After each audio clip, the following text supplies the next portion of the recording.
Assalamualaikum warahmatullahi wabarakatuh. Kami dari jurusan Agroteknologi UINSIS Riau dari kelas 4A kelompok 6. Saya Nini Faridawati. Saya Janati Firdausa. Saya Vera Anjani. Baik, di sini kami akan menampilkan tutorial menggunakan Minitab dengan rancangan acak lengkap 2 faktor. Selamat menyaksikan. Baik, pada video kali ini kita akan membahas soal dengan rancangan acak lengkap 2 faktor. Nah, berikut ini adalah soal yang akan kita gunakan sebagai latihan. Pertumbuhan stek batang daun jeruk yang dipengaruhi oleh media pasir dan gambut dengan beberapa konsentrasi auksil. Metodenya, perlakuan dilakukan pada tray berukuran 20 x 30 cm yang diletakkan secara rancangan acak lengkap 2 faktor. Faktor pertama jenis media M1 pasir dan M2 adalah gambut.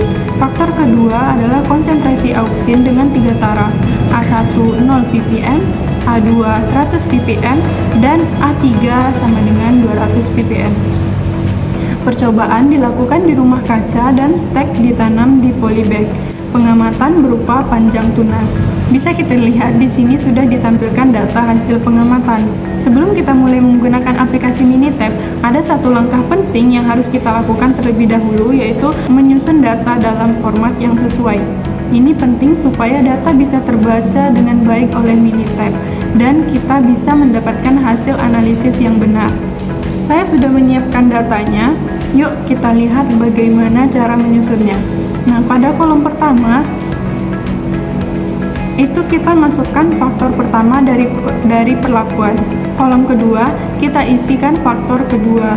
Kolom ketiga kita tuliskan ulangan atau replikasi percobaannya, dan kolom keempat kita isikan dengan data hasil pengamatan, yaitu panjang tunas. Untuk penyusunannya kita perlu mengulang setiap kombinasi perlakuan sesuai dengan jumlah ulangan. Misalnya perlakuan M1 A1, karena jumlah ulangan ada 5, maka kita tulis M1 A1 sebanyak 5 kali ke bawah. Begitu juga dengan kombinasi lain seperti M1 A2, kemudian M1 A3, dan seterusnya. Nah, total unit percobaan itu ada sebanyak 25 unit percobaan. Selanjutnya, di kolom ulangan, kita cukup menuliskan angka 1 sampai 5 secara berurutan. Nah, bagaimana dengan data hasil pengamatan? Perhatikan bahwa di soal, data ulangan ditulis secara mendatar atau horizontal. Artinya, kita harus memasukkan datanya dari kiri ke kanan, lalu disalin ke kolom panjang tunas secara berurutan dari atas ke bawah. Contohnya, untuk M1 A1, ulangan 1 itu 5,2. Untuk M1 A1 ulangan 2, datanya adalah 5,5, dan seterusnya hingga ulangan kelima. Langkah ini kita ulangi untuk seluruh kombinasi lainnya. Ada catatan penting yang harus kita perhatikan, yaitu penulisan angka desimal di soal. Di soal, desimal ditulis menggunakan titik, tapi saat kita masukkan data ke Excel, ubah titik menjadi koma. Karena Excel dan Minitab bisa salah membaca data jika format desimal tidak sesuai. Kalau ada simbol strip T muncul di Minitab pada kolom data, itu artinya ada kesalahan pembacaan data. Kalau semua data sudah tersusun dengan rapi, sekarang kita sudah siap untuk masuk ke tahap berikutnya, yaitu analisis dengan menggunakan Minitab.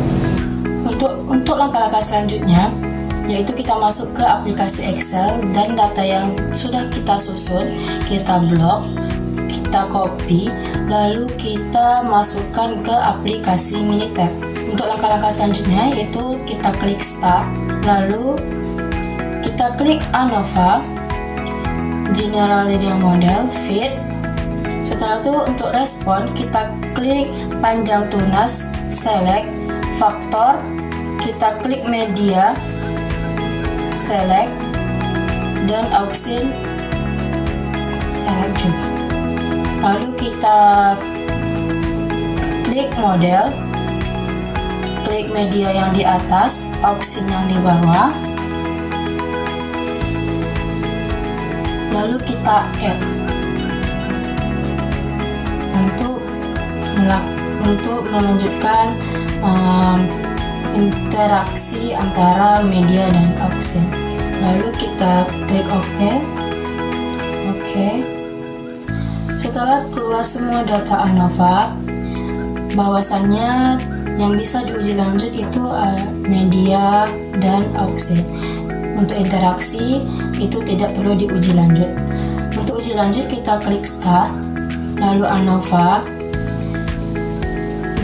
General Linear Model, Comparison, lalu kita klik media dan auksin. Klik OK.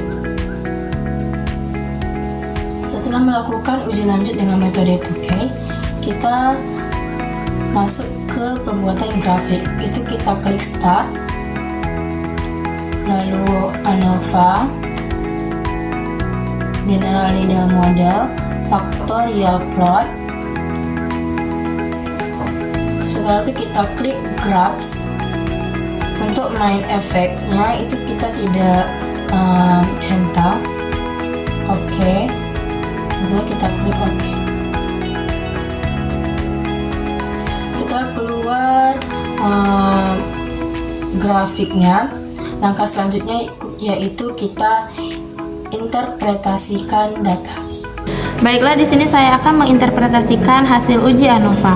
Berdasarkan hasil ANOVA yang telah didapat, bahwa pada taraf perlakuan media itu menghasilkan F-value sebesar 320,33 dan P-value-nya adalah 0,00, yang artinya P-value-nya lebih kecil daripada F-value, yang menandakan bahwa jenis media ini berpengaruh nyata terhadap panjang tunas. Selanjutnya, pada taraf perlakuan auksin itu menghasilkan F-value 1601,33 dan P-value 0,000, yang menandakan bahwa P-value-nya lebih kecil daripada F-value, yang mengartikan bahwa pemberian auksin itu berpengaruh nyata terhadap panjang tunas.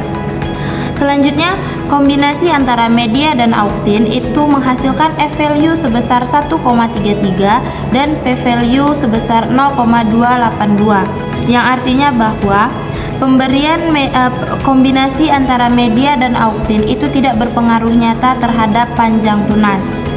Dan selanjutnya saya akan menginterpretasikan tentang uji lanjut dari perlakuan media dan auksin.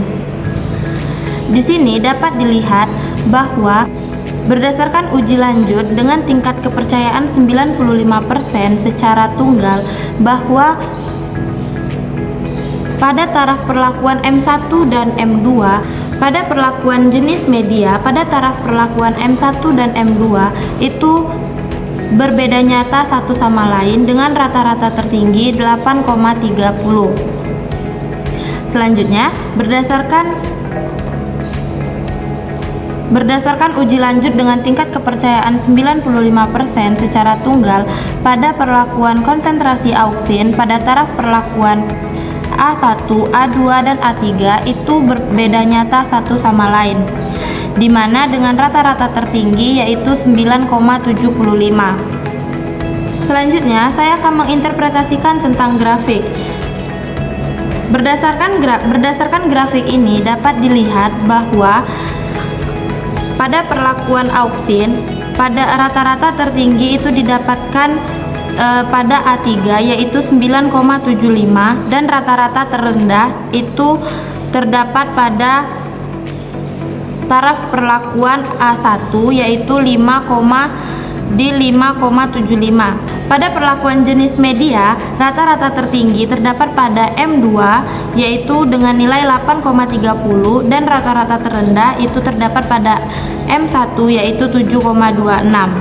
Jadi dapat disimpulkan bahwa perlakuan media dan auksin itu tidak berinteraksi, yang artinya kedua perlakuan bekerja secara masing-masing dan tidak saling berhubungan. Jadi untuk meningkatkan panjang tunas itu kita bisa menggunakan perlakuan media saja atau auksin saja. Tetapi dari hasil penelitian ini, perlakuan auksin pada taraf perlakuan A3 memberikan hasil rata-rata tertinggi pada panjang tunas yaitu 9,75, sehingga Perlakuan ini direkomendasikan untuk meningkatkan panjang tunas.